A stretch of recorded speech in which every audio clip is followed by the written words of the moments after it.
चालू अपी बेचारी चाह कर भी नहीं, कुछ भी नहीं कर पा रही है, लेकिन क्या कर सकती है, इतना तो कर ही सकती है कि चलो मौसम का ही मज़ा ले लेती है। तो बालकोनी में खड़े होकर भाई मज़े से मौसम का मज़ा लिया जा रहा है।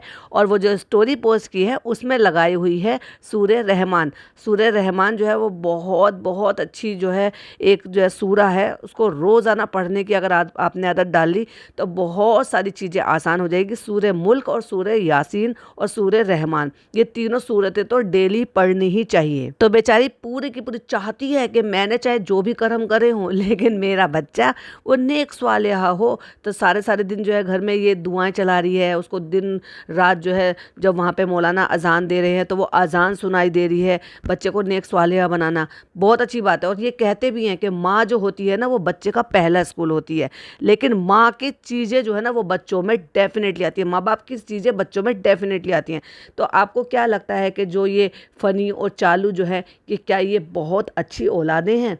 कमेंट में ज़रूर बताइएगा, क्योंकि अगर ये बहुत अच्छी औलादें हुई तो भाई इनकी औलाद भी बहुत ही अच्छी बनेगी, क्योंकि वो देखेगी कि हमारे पेरेंट्स क्या कर रहे हैं। क्योंकि बच्चों को जो एक माहौल मिलता है ना, बच्चे वही माहौल को अडॉप्ट करते हैं। तो चालू अपनी तो बेचारी चाहकर कुछ भी नहीं कर रही। कभी कभी ना मुझे दिल के कहीं एक छोटे से कोने में ऐसा लग रहा है अरे बेचारी के साथ बड़ा बुरा हुआ, क्योंकि बेचारी जब कुछ चाहती है ना कि इसके जीवन में कुछ अच्छा हो या कुछ जो है ये खुलकर जिए या खुलकर कुछ करे, कुछ ना कुछ पचका हो जाता है। बेचारी की शादी हुई, भाभी ट्रोल हो गई, भाभी को, भाई और भाभी को दोनों को सुमड़ी में जाना पड़ा। सुमड़ी इन द सेंस बिल्कुल छुप कर बैठना पड़ा। और इतनी ट्रोलिंग कपड़ों के ऊपर। और जहाँ ये शादी होकर निपटी थी, बेचारी ने क्या करा, इसको 1 प्रमोशन 2 प्रमोशन इतने प्रमोशन मिले उसको उन्हीं ड्रेसेस के लिए। तो लोगों ने वो भी क्या किया, एक तरीके से शेड करना चाहा ना, और ले बेचारी बहुत अच्छे से दुल्हन नहीं बन पाई, उसके अच्छे कपड़े नहीं थे आजकल के दुल्हनों जैसे। तो चलो भाई चलो इनको कपड़े दे देते हैं और चलो इनको न्यू ब्राइड बना देते हो। और टाइटल भी बार बार डाल देती, मैं फिर से दुल्हन बन गई। तो खुलकर वो सारी चीज़ें भी नहीं कर पा रही थी, क्योंकि उस टाइम भी उसको क्रिटिसिज्म मिल रहा था। क्यों? क्योंकि भाभी ट्रोल हो रही थी और इसको अपने जो है वो बनना था, सुपर मॉडल बनना था भाई, ये पहन पहन के वो पहन पहन कर। और उसमें ये भी भूल गई कि ये एक सच्ची पक्की हिजाबी होने का इसने तो ढोंग करा था, लेकिन उस ढोंग में इतना बड़ा सिर करके पीछे से पूरा गला ऐसे दिखा के, पूरा आगे ना दुपट्टा कवर है ना कुछ कवर है, ब्लाउज में ऐसी खड़ी हुई थी, इतनी मतलब अजीब लग रही थी और बहुत गंदी भी लग रही थी। और ख़ास तौर से एक हिजाबी, हालांकि ये तो नकली है लेकिन कहने को हिजाबी तो कहती है, एक हिजाबी से तो ये बिल्कुल भी उम्मीद नहीं है कि वो ऐसे बिना दुपट्टे के और बिना हिजाब के और बिना सीना ढके हुए या बिना दुपट्टे के सामने आ जाए। बहुत सारी चीज है, इस पॉडकास्ट को ध्यान से सुनेगा, बहुत सारे और भी पॉइंट्स है और बहुत सारे लोगों के बारे में बातें करेंगे। सो पॉडकास्ट के साथ बने रहिएगा। Hi friends, welcome back to my channel. Channel में न्यू है तो चैनल को सब्सक्राइब कर लें और साथ ही साथ बेल आइकन प्रेस कर दें, जिससे कि हमारे आने वाली वीडियो की नोटिफिकेशन आपको पहले ही मिल जाए। तो देखो भाई, एक कहावत सुनी होगी ना आपने कि वक्त गुजर जाता है लेकिन कुछ चीज़ें ऐसी होती हैं कि जो अपनी छाप छोड़ जाते हैं और वो जिंदगी भर साथ चलते हैं।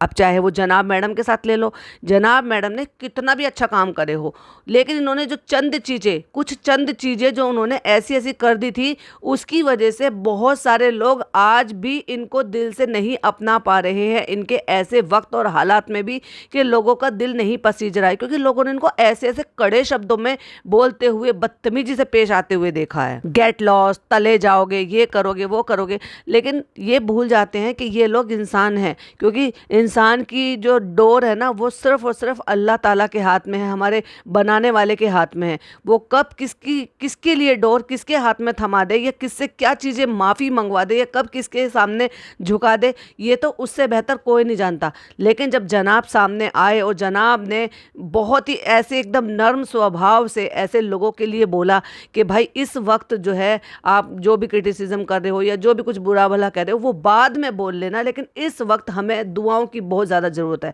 तो अच्छे अच्छे लोगों का दिल पसीजा है। क्यों? क्योंकि ये जो बीमारी होती है, जो तकलीफ होती है, या फिर कोई जो दिल से निकले हुए किसी के शब्द होते हैं ना, वो वाकई में असर करते हैं। लेकिन इन लोगों ने इतने पचके पे पच कर रखे हैं कि आज भी मेरे कमेंट बॉक्स में 1-2 कमेंट ऐसे आ जाते हैं कि वो चाहकर भी इन पर ट्रस्ट नहीं कर पा रहे हैं। चलो वो तो भाई ऑडियंस है, गैर हैं इन लोगों के लिए, लेकिन इनके लिए इनके घर वालों ने जो किए हैं, क्या मैडम उन सारी चीज़ों को, इन सब चीज़ों को भूल पाएगी? क्या उसको ये सब चीज़ों की समझ आ पाएगी? देखो अब मैडम ठीक हैं, आगे ठीक हो जाएंगी, इंशाल्लाह वो अपने बच्चे में फिर से वापस से चले जाएंगी। तो क्या आपको लगता है कि मैडम वापस से फिर वही डोरमेट बना करेंगी, या फिर वापस से वही चापलूसी और सब कुछ करेंगी? भगोने बना बना के बनाना, गिराना, ये सब करना, खालाओं को भी लगाना, इनको भी लगाना, उनको भी लगाना, और इन सब ने मिलकर क्या किया मैडम के साथ, वो सबको आपको दिखाई दे रहा है। मैं सिर्फ अभी रिसेंट की बात नहीं कर रही हूँ कि जब से ये जो है यहाँ पे मैडम को ये इन्होंने ट्यूमर के बारे में या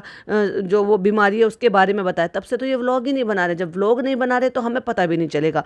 मैं उससे पहले की बात कर रही हूँ, जब ये व्लॉग बना रहे थे और हमें दिख रहा था 3-3 लोग उसी घर से व्लॉग बना रहे थे, और 3 लोग में वही फैमिली है, वही 20-25 लोगों की फैमिली है जो तीनों के व्लॉग में दिखाई देती थी, लेकिन दिख रहा था उससे। चलो और थोड़ा पीछे चले जाते हैं, फिर आ जाते हैं जब मैडम के हाथ में शोल्डर में प्रॉब्लम थी, तब तो लगातार सब ब्लॉग बना रहे थे। जब रोज़े आए थे, रमज़ान आए थे, तो रोज़ों में सब ने ब्लॉगिंग की, खूब अच्छे से ब्लॉगिंग की, एक एक दिन की शूटिंग भी की। किसी ने भी एक बार भी मैडम के लिए ये कंसर्न दिखाया था कि भाई उसको इतनी तकलीफ़ है, उसका हाथ मूव नहीं हो रहा, तो तुम जो है पीपी, तुम बेटा तुम कुछ मत करो, मेरी फरिश्ता बहू तुम कुछ मत करो, कोई बात नहीं, खाना नीचे से बन जाएगा या ऊपर आके बेटी खाला बना लेगी। माना कि उसके पास बहुत ज़्यादा हाउस हेल्प है, लेकिन उसके बाद भी हमने उसको काम करते हुए देखा है। वो अलग बात है कि वो शायद अपने व्लॉग के लिए बना रही थी, क्योंकि अगर किसी को भी पेन होगा, दर्द होगा, डेफिनेटली वो दर्द पेन में तो ये सारे काम नहीं करेगा। बट चलो खाना भी छोड़ो, किसी और एंगल से क्या आपको लगा 1% भी कि भाई हाँ इन लोगों को वाकई में अपने इकलौती बहू की चिंता है, अपने पोते की माँ की चिंता है, अपने बेटे की दुल्हन की चिंता है, कि वाकई में उसको तकलीफ़ है? वो सबके लिए करती रहती है, फिर चाहे खालाओं के लिए हो, चाहे चालू के लिए हो, चाहे फिर वो अपनी सास के लिए हो, ससुर के लिए तो खैर नो डाउट वो ससुर तो रहते ही वही हैं। खालाओं के लिए क्यों किया भाई? खालाओं को चीज़ें लेना देना, उनसे सारी चीज़ें के लिए बात करना। जो बीच वाली खाला है उसके तो सारे बच्चों को जो है, दोनों बच्चों को यही पालना और उनकी जिम्मेदारी उठाना और उनको अच्छा लाइफस्टाइल देना, समझ गए? लेकिन उसके बाद भी खाला ने क्या किया? उस औरत को तो इतनी भी शर्म नहीं आई कि जिस औरत की वजह से आज मेरे बच्चों का जो भविष्य है वो गांव से उठाकर यहाँ ले आए, एट दी एंड वो सेटल कर कर छोड़ेगी। तुम देख लेना, वो नान को कहीं ना कहीं सेटल कर देगी, लगा देगी अपनी ज़िंदगी की लाइन में। पिज़्ज़ा का मैं नहीं कह सकती क्योंकि वो चालू बिगाड़ रही है उसको, लेकिन आप भी यही हैं और हम भी यही हैं। जनाब से तो कुछ भाई होगा नहीं, लेकिन डेफिनेटली मैडम के इतने कॉन्टैक्ट हैं और मैडम ये काम कर सकती हैं। मैडम ही उसकी नैया को पार लगाएंगी अगर वो ये चाहते हैं कि भाई ये आ जाए इसी इंडस्ट्री में। लेकिन उसके बाद भी डॉटर खाला के मन में 1% भी ये नहीं आता कि ये औरत मेरे बच्चों के लिए इतना कुछ किया, या आज जो हम यहाँ बैठे हैं जस्ट बिकॉज इस औरत की वजह से। तो कम से कम मैं जो ये जो नौकरानीपना यहाँ पर अपनी बहन के लिए दिखा रही हूँ, वो थोड़ा सा उस औरत के लिए भी दिखा दूँ जिसकी वजह से आज मेरे बच्चे यहाँ हैं। वही बात की जाए इनकी जो है सो कॉल्ड अम्मी की, कि अम्मी ने मुझे मम्मी से भी ज़्यादा प्यार किया। जो ऐसे ऐसे शब्द है ना, जो मैडम ने ऐसे कड़े कड़े शब्द बोले हैं ओवर टू अपने माँ बाप, वो ही बातें हैं जिनकी वजह से लोग उनको बुरा भला कह रहे हैं। कि जो औरत अपने माँ की नहीं हुई, उसको भी छोड़ो, मैं पहले शुरुआत करती हूँ। बहुत सारे हमारे हिंदू भाई बहन हैं जो इस तरह के कमेंट कर रहे हैं कि जो औरत अपने धर्म की नहीं हुई, क्योंकि पहले एक बार धर्म परिवर्तन किया, चलो कर लिया, प्यार था प्यार में कर लिया, फिर दूसरी बार धर्म परिवर्तन किया, तो जो हिंदू भाई बहन है वो इस चीज़ के लिए बोल रहे हैं कि जो अपने धर्म की नहीं हुई तो वो और किसी की क्या होगी। चलो धर्म को भी एक तरफ छोड़ देते हैं कि भाई चलो उस पर बहुत ज़्यादा बातें नहीं करनी, क्योंकि फिर वो कंट्रोवर्शियल हो जाता है। बात करते हैं माँ बाप की, जो अपने खुद के पैदा किए हुए माँ बाप की नहीं हुई और उनको ब्लैक पैच और ये फलाना डिमाका इतना सब कुछ बोला, और जाके सास के साथ इतना सब बॉन्डिंग बना रही है कि उन्होंने मुझे ऐसे सपोर्ट किया वैसे सपोर्ट किया। एक बात बताओ, ये मैडम के क्या शब्द थे? मैडम ने बोला था ना कि जब मेरा डाइवोर्स हो रहा था तो मुझे बहुत उन्होंने मदद की, मेरे साथ जाती थी अम्मी।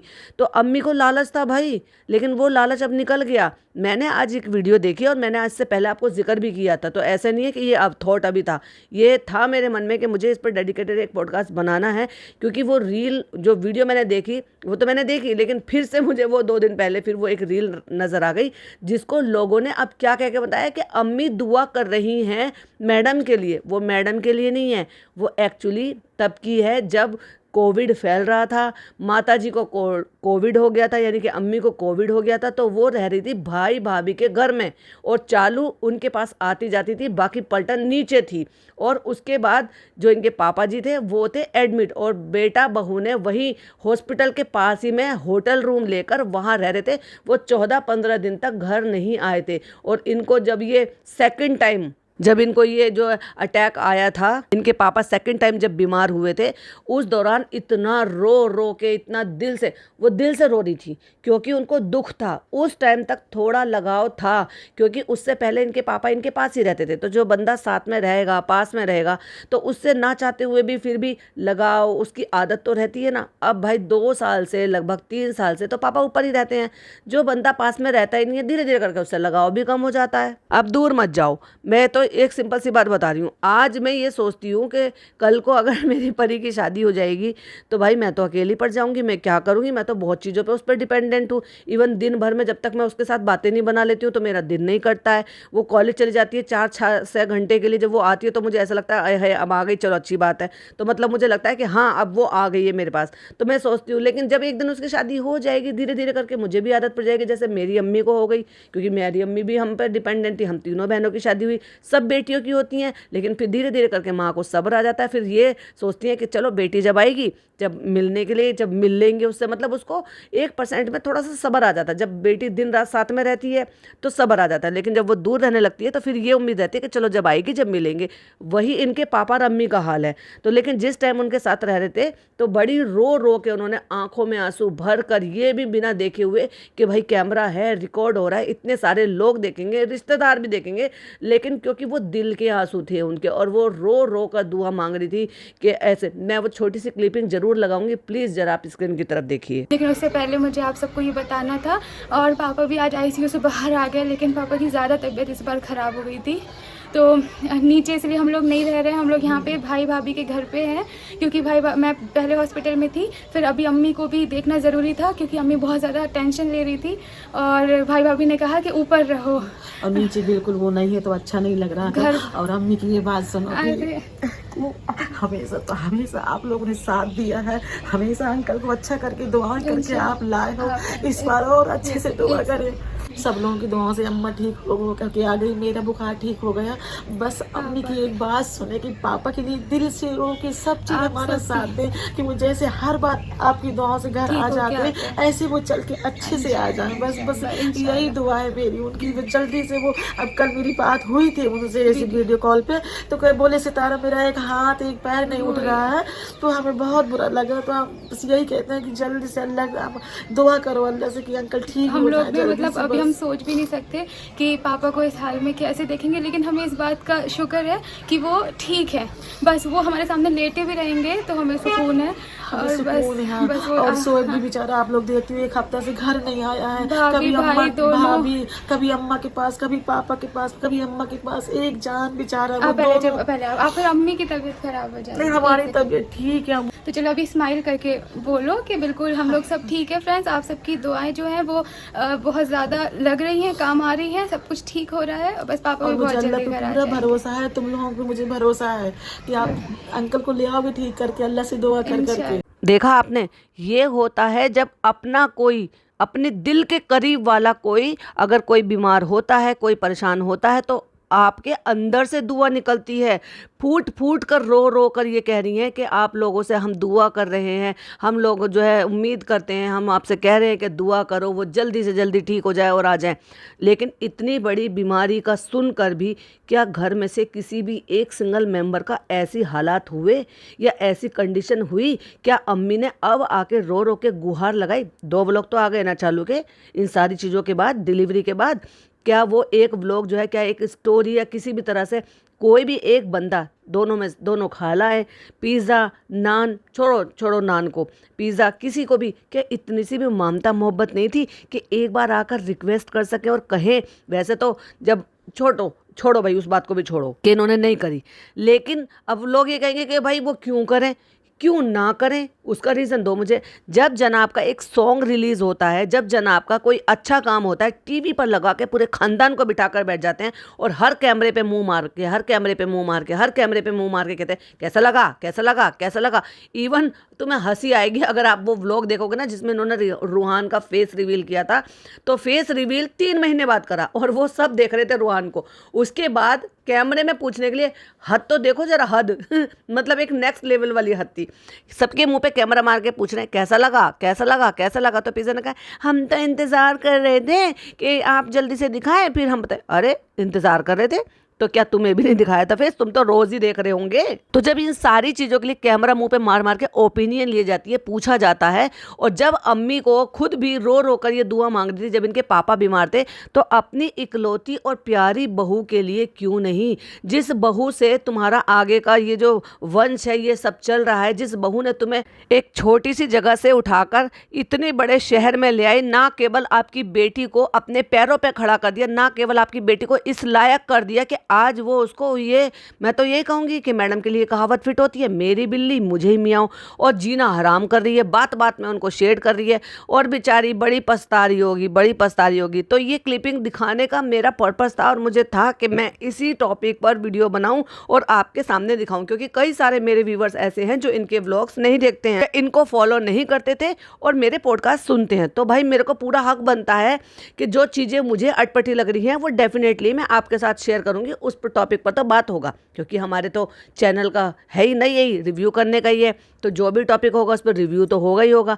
अब बात करते हैं चालू का। तो बेचारी बड़ी पछता रही है और किस्मत की इतनी बोधी है, मैं तो एक तरीके से यही कहूँगी कि बेचारी का जब जब कुछ अच्छा होने वाला होता है भाभी की वजह से कुछ ना कुछ उसका हो जाता है, या फिर ये कह लो कि भाभी को जो इसने शेड करा या भाभी के जो इसने जीना हराम करा, उसकी वजह से अल्लाह ताला हालात ऐसे बना देता है कि चालू को खुशियां मनाने का मौका नहीं मिल पाता। अगर इस टाइम पर भाभी ठीक होती और सब कुछ नॉर्मल और सब कुछ ठीक हो गया होता, या यूँ कह लो कि भाभी का ये जो है अब से 2-3 महीने पहले जो है ये सब कुछ ठीक होके भाभी घर आ चुकी होती तो स्टेबल होती कंडीशन। ऐसे हालात में अब चालू क्या करती, पर डे उसका व्लॉग आता, पर डे वो सारी अपडेट देती। अपडेट क्या, अब देखो जिलहज के रोज़े रखे होंगे, वो चालू का कंटेंट था, नहीं दिखा पाई क्योंकि वो कल परसों में ही रोजे रखे गए हैं। आज है 5 जून। 5 जून तक आप जब चालू का व्लॉग देखेंगे तो चालू अपने व्लॉग में ये दिखा चुकी होगी, ये रिकॉर्ड कर चुकी है ऑलरेडी, लेकिन अब जब दिखाएगी तब यही दिखाएगी, क्योंकि ये तो डेट वाइज ही बता रही है ना, क्योंकि पुराने व्लॉग सारे हैं इसके, तो वो ये दिखा देगी कि इन्होंने किस तरह से अकीका करा। क्योंकि आपने पिछले व्लॉग में देख लिया था कि फनी गया था भाई बकरे लेने के लिए, उसके पापा भी आगे होंगे, तो कंटेंट तो डेली शूट हो रहा है इनका, क्योंकि अब एक सीधे सीधे से काजू बादाम मखाने ये सब कुछ भी दोबारा खरीदने पर भी उसका रिकॉर्ड हो रहा है। तो कौन सी कसर रह गई थी व्लॉगिंग करने में, क्योंकि इनका तो मेन बिजनेस यही है, काम यही है, इनका कमाने का जरिया यही है। रेस्टोरेंट तो सिर्फ एक बहाना, जो कि मैं शुरू से कहती आ रही हूँ, वो तो एक टैक्स सेविंग के लिए इन्होंने कुछ एक अलग से हिल्ला खोल दिया है। और दूसरा, कोई भी ये ना कह दे कि ये घर जवाई है, ये यहाँ क्यों रह रहा है, तो भाई कहने के लिए सबसे बड़ा मुंह है ना इस बात का, कहने के लिए कि यहाँ काम है, यहाँ फनी को रेस्टोरेंट खोल के दे रखा है, फनी रेस्टोरेंट चलाता है इसलिए इसको यहाँ रहना जरूरी है। जबकि ये रेस्टोरेंट कानपुर में भी खोला जा सकता था, जो कि वहाँ से थोड़ी सी ही दूरी पर है और वहाँ से अप डाउन किया जा सकता था। कानपुर कोई अच्छा छोटा मोटा शहर तो है नहीं, अच्छा खासा बड़ा शहर है, और उसमें जो है ना सब तरह के रेस्टोरेंट है, किसी भी तरह की नई तरह की जो है ब्रांच भी डाली जा सकती थी, या फिर आप अपना ही इस तरह का रेस्टोरेंट खोल सकते थे। वहीं माँ बाप के पास रहकर, ना केवल आप माँ बाप के पास रहते, चालू अपने ससुराल में रहती, वहीं अपना कंटेंट शूट करती, बच्चा जो है अपने दादा दादी के साथ वहीं पलता, बूढ़े माँ बाप को अकेला नहीं रह पाता, और फनी के माथे पर ये काला निशान नहीं पड़ता कि भाई वो एक घर जमाई है, वो घर जमाई बनकर यहाँ नल्लों की तरह से रह रहा है, काम धाम कुछ नहीं करता है। काम तब भी चालू के पैसों से ही होता, वो जो भी वो रेस्टोरेंट खोलता, लेकिन चालू को अपना कंटेंट अपनी माँ को छोड़कर, अपनी खालाओं को छोड़कर यहाँ से नहीं जाना था, पिज्जा नान को छोड़कर यहाँ से नहीं जाना था। इसलिए ये सारा का सारा षड्यंत्र रचा गया, और ये षड्यंत्र सारा का सारा इन दोनों ने मिलकर रचा था कि भाई हमें तो यहीं रहना। इसीलिए फ्लैट खरीदा गया था, लेकिन उसको कभी भी रेंटेड नहीं किया गया था।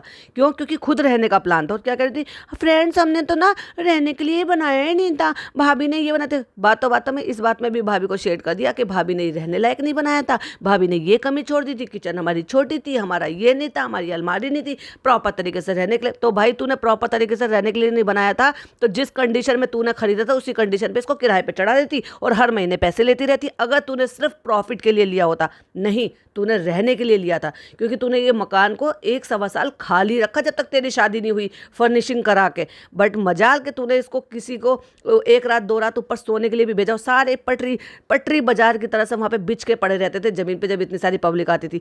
पर ये नहीं कि तू किसी को भी ऊपर बुला ले और वहाँ पे सुला ले, क्योंकि तेरा प्लान ये था कि तू घर बसा के गृह प्रवेश कराएगी फनी का यहाँ पे, और तूने कराया भी।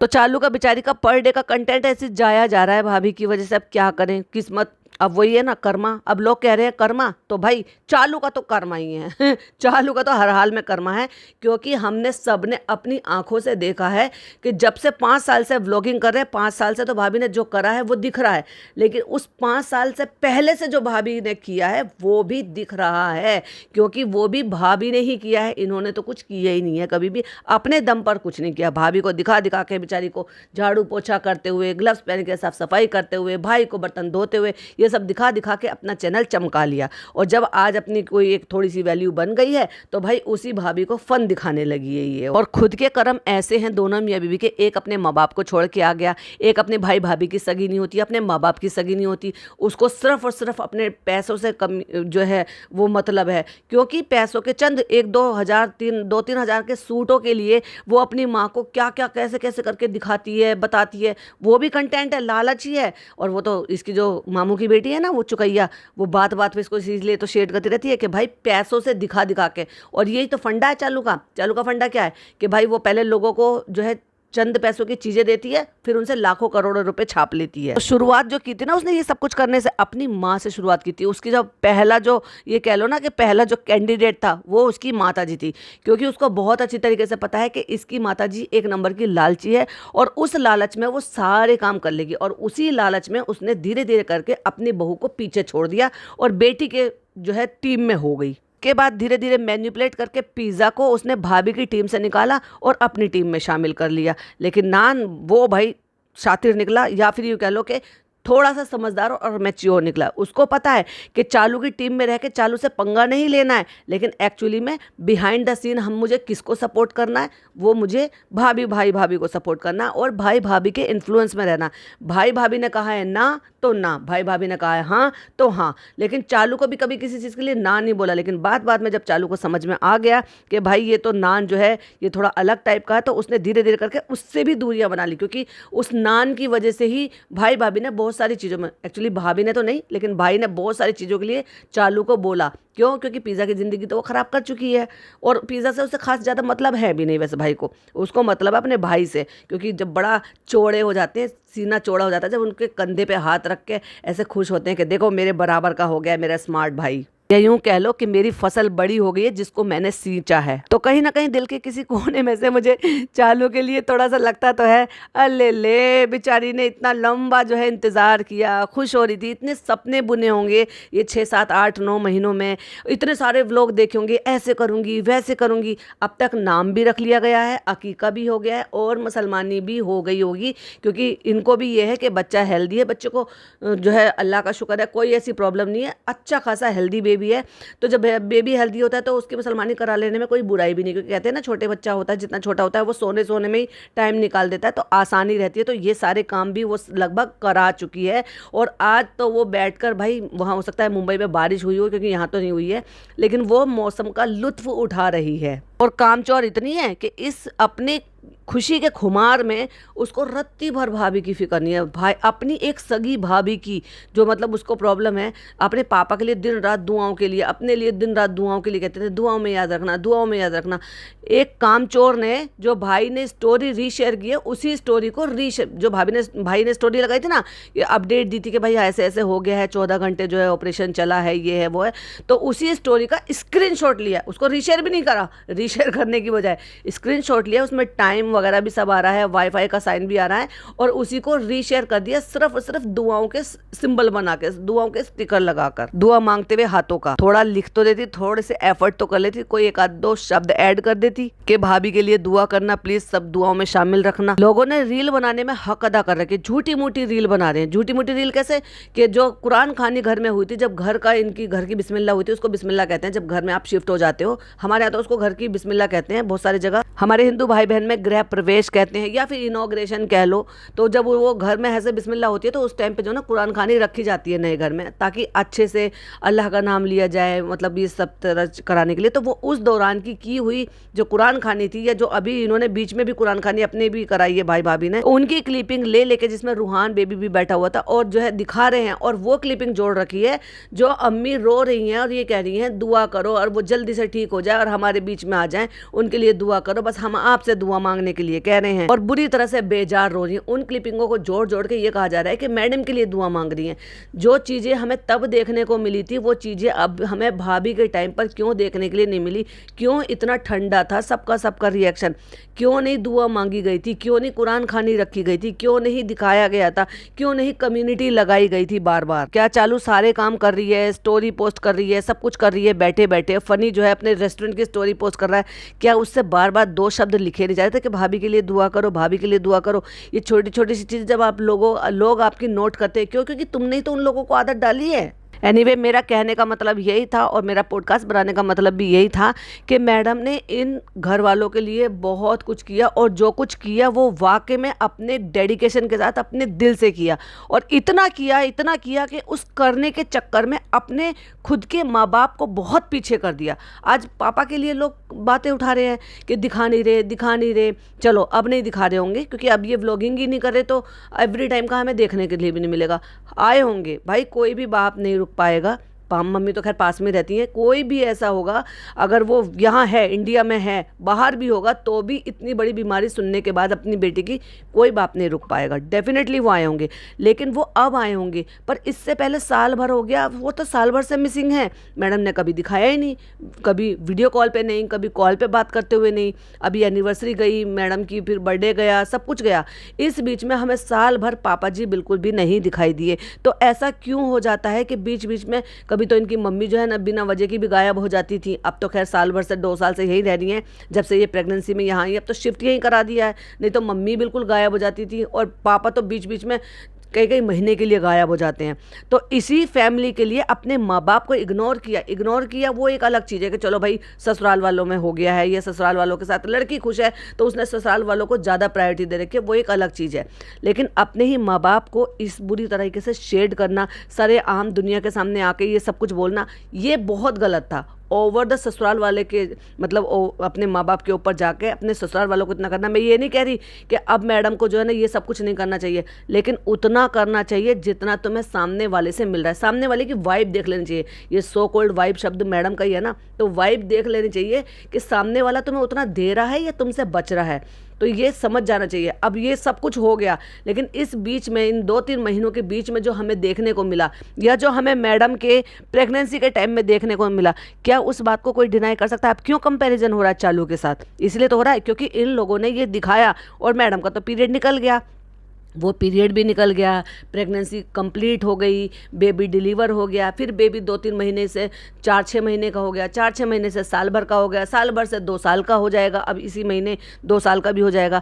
ना बच्चे के साथ इतनी अटैचमेंट देखी, ना मैडम के साथ इतनी अटैचमेंट देखी, ना प्रेगनेंसी में इतना सब कुछ देखा, कुछ भी नहीं देखा। अब ब्लेम करो या कुछ भी करो, कुछ कमी मैडम में रही है और भाई कुछ कमी इन लोगों में रही है। तो क्या इन सारी चीज़ों से मैडम कुछ सीख ले पाएंगी, या वही ठीक होने के बाद फिर से वही डोरमेट बनकर ही दिखाएंगी, या कुछ अकल उनको आ जाएगी? आपका क्या कहना है कमेंट में जरूर बताइएगा। मैं ये नहीं कह रही कि ससुराल वालों को बिल्कुल इग्नोर कर दे एक लड़की, पर कम से कम ये भी तो देखे कि ससुराल वाले कैसे नमक हराम निकल गए। इतना कोई कैसे कर सकता है यार? कोई अड़ोसी पड़ोसी होता है ना, और उसका भी दुख सुनते हैं तो उसके लिए भी दिल से दुआ निकल जाती है, उसके लिए भी आंखों में आंसू आ जाते हैं, उसके लिए भी इमोशनल हो जाते हैं, क्योंकि हम अपने पड़ोसी से जुड़े हुए होते हैं। क्योंकि पड़ोसी जो होते हैं ना वो रिश्तेदारों से भी पहले आते हैं।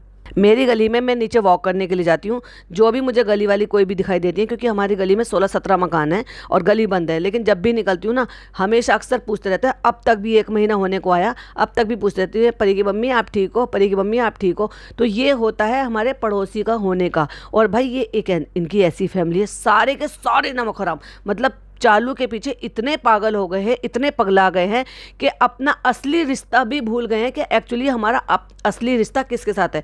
भाई एक ससुराल वालों का अपनी बहू के साथ होगा या शादीशुदा बेटी के साथ होगा। मैं ये नहीं कह रही कि शादीशुदा बेटी को छोड़ दो, वो अलग बात है कि शादीशुदा बेटी नहीं छोड़ेगी, ना छोड़ने देगी, क्योंकि वहीं कुंडली मारकर तो वहीं उस ससुराल में बैठी हुई है। वहीं अगर दूसरी तरफ देखा जाए तो भाई चालू की सास ने पूरा मोर्चा संभाला है। ना केवल उसने अपने पोते को अपनी गोद में लेना खिलाना सब कुछ करा, ना केवल अपनी बहू के लिए अपने हाथों से बना रही और चहकती हुई घूम रही है।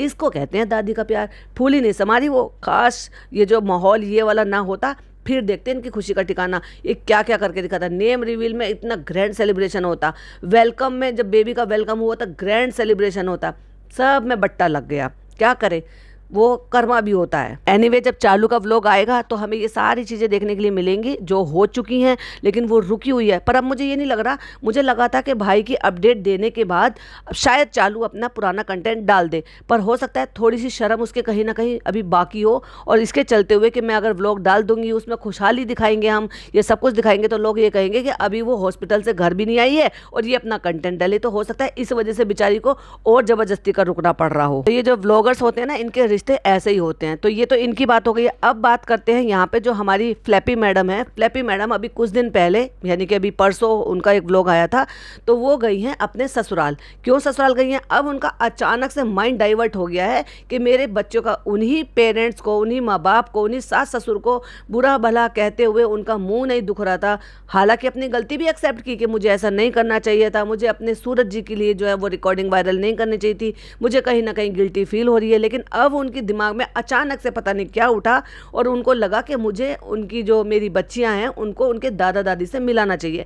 एट दी एंड वो उन्हीं की ही पोतियां हैं, उनके बेटों की निशानियां हैं। तो जब तुम घर से उनको लेकर निकली थी और जब ये मामले चल रहे थे, जब जो भी कुछ चल रहा था घर में, तो क्या तब समझ में नहीं आ रहा था कि तुम जड़ से उखाड़ कर उन बच्चियों को ले जा रही हो? तो क्या उनका भविष्य सिक्योर था अपने दादा दादी के, अपने घर के, अपने जन्म स्थान से अलग हट के? चलो मैं तो यही कहूँगी कि देर आए दुरुस्त आए।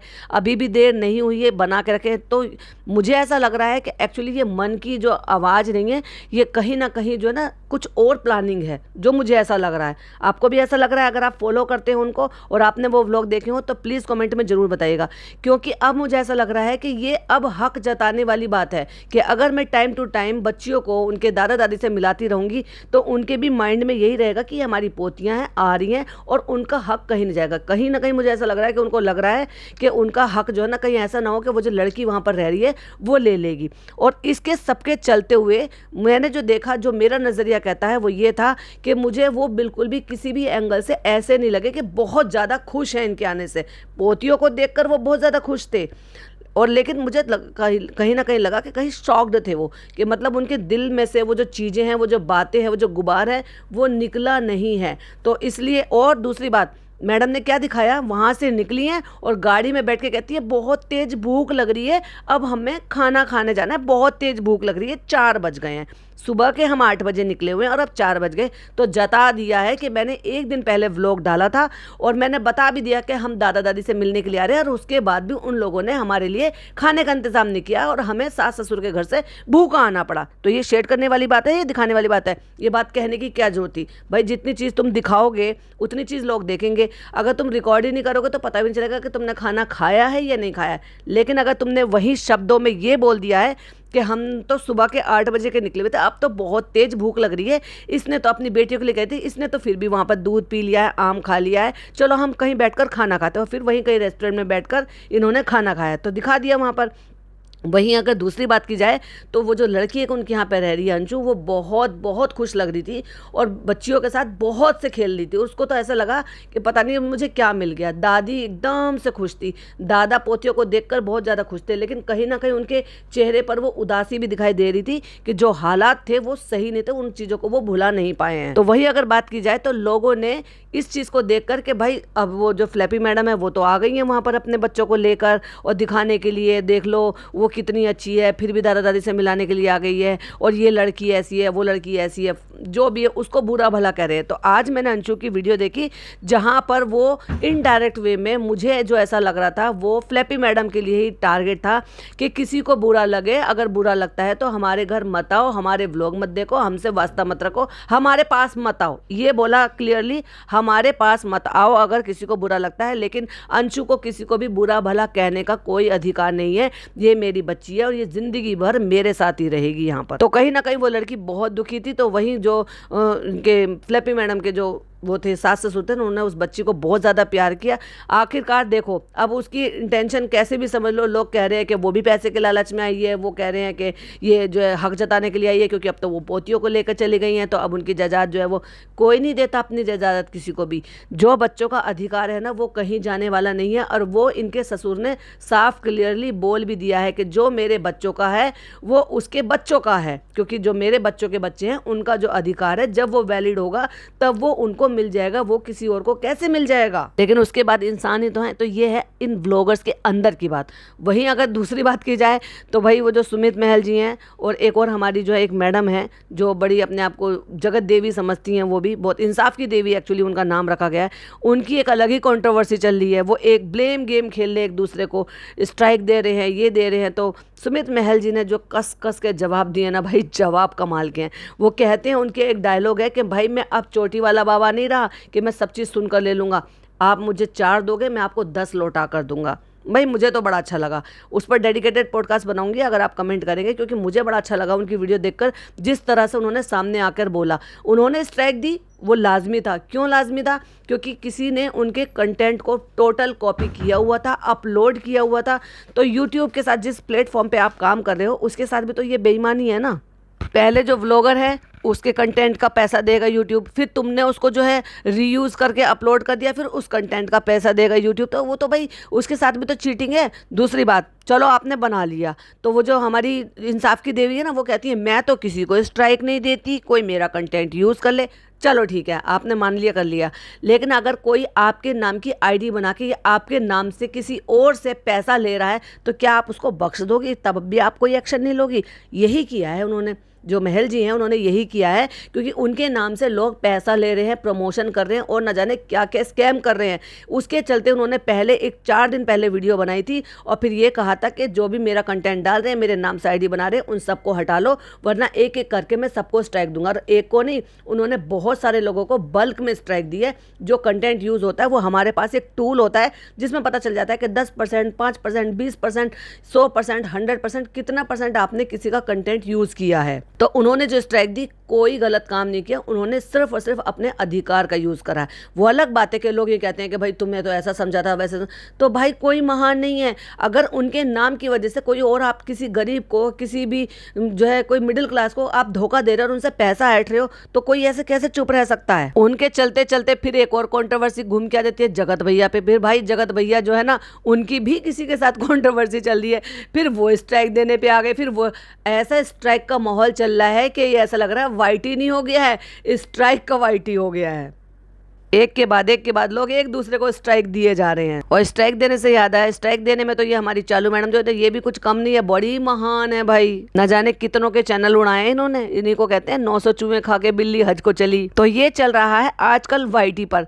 आपका जो है फेवरेट व्लॉगर कौन है, या क्या कंट्रोवर्सी है, या क्या जो इस पूरी वीडियो में कौन सा पार्ट आपको ज़्यादा पसंद आया, या फिर जो अदर्स जो व्लॉगर्स हैं या फिर जो भी कुछ चल रहा है वाईटी पर मैंने जो आपके साथ शेयर किया, उन पर किसी पर डेडिकेटेड पॉडकास्ट देखना चाहते हैं तो प्लीज़ मुझे कमेंट में ज़रूर बताइएगा, अपनी राय ज़रूर शेयर कीजिएगा। मे भी हो सकता है चालू कल तक व्लॉग डाल दे, क्योंकि कल भाभी थोड़ा और स्टेबल हो जाएंगी और थोड़ा बेहतर हो जाएंगी। हो सकता है ये चली भी जाए देखने के लिए, क्योंकि अब तक तो हो सकता है ये भी स्टिचेस कटवाने के लिए तो एक बार घर से बाहर निकलेगी, तो हो सकता है इस बीच में जाकर भाभी को देख आई हो या देखने के लिए जाएगी। क्योंकि ऐसा है ना, स्टिचेस कटवाने के लिए तो इसको जाना ही पड़ेगा। अब स्टिचेस ऐसे लगने लगे हैं वो जो थोड़े पेस्ट हो जाते हैं, यानी कि जो चिपक जाती है स्किन, बट 1 या 2 नॉट होती हैं जिनको रिमूव करवाने के लिए आपको जाना ही होता है। प्लस बेबी को चेकअप कराने के लिए कुछ वैक्सीनेशन होते हैं जो बेबी को दिए जाते हैं 10 दिन पे, शायद 15 दिन पे, अब मुझे सही से याद नहीं है, तो वो भी उसके लिए भी उसको जाना ही पड़ेगा। हो सकता है इस बीच में वो भाभी को देख आए, हो सकता है भाभी मना कर दे, यहाँ मत आओ, जैसे पहले मना कर दिया था। तो वो सारी चीज़ें आपको चालू के व्लॉग में देखने के लिए मिले। बेचारी बड़ी अंदर ही अंदर उड़ रही होगी, हाय मैं कैसे कंटेंट अपलोड करूँ, हाथ थरथरा रहे होंगे, दिमाग भन्ना आ रहा होगा, भाई मैं क्या करूँ, बेचारी का इतना नुकसान जो हो रहा है ना, पिछले 1 महीने से ढंग से कमा नहीं पा रही है। तो इस बार तो बेचारी का जो है ना बहुत कम बनेगा। जहाँ इस महीने भर भर कर उसका जो है वो बनना चाहिए था, डॉलर बनना चाहिए था, वहीं ऐसे हालात खड़े कर दिया अल्लाह ताला ने कि इसी महीने, जिस महीने उसका बेबी आया है, उसके सबसे कम बन रहे हैं। वो अलग बात है कि जो वीडियो डाली है उस पर अच्छे खासे व्यूज आए हैं, पर वीडियो तो बहुत कम आई है ना। चलिए इसी के साथ पॉडकास्ट को एंड करती हूँ। आई होप आपको पसंद आई हो। कौन सा पार्ट ज़्यादा अच्छा लगा प्लीज़ कमेंट में जरूर बताइएगा, या कौन से व्लॉगर पर आप जो है पॉडकास्ट सुनना चाहते हैं वो भी जरूर बताइएगा। फिर मिलती हूँ नई वीडियो में। टिल देन बाय बाय, अल्लाह हाफिज़, टेक केयर।